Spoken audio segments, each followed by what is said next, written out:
And Joju, I love you too. Daily எனக்கு I love you சொல்லுவாரு.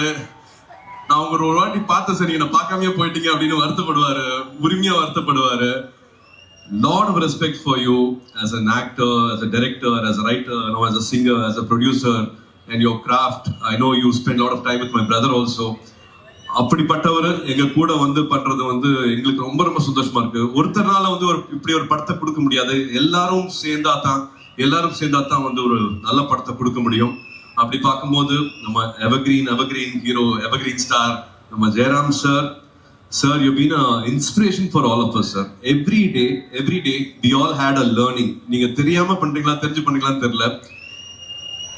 When you are in this stage, you really equally respected your craft, your spirituality, your brotherhood. You made us all feel like family. நீங்க இவ்வளவு பெரிய senior actor இருக்காரு அப்படிங்கிற எந்த ப்ரெஷரும் யாருக்குமே கொடுக்கவே இல்லை. And he was the youngest person on the set. அவ்வளவு குறும்பு, அவ்வளவு கேலி, அவ்வளவு விளையாட்டு, அவ்வளவு சிரிச்சுட்டே இருப்போம்.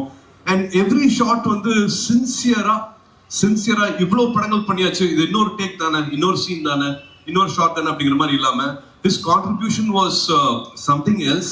I will always remember this, sir. எல்லாத்துக்கும் முன்னாடி craft is always bigger than us and spirituality is always bigger than us. எனக்கு அது வந்து ஒரு லேர்னிங் மாதிரி இருந்தது, sir, to always keep giving our best.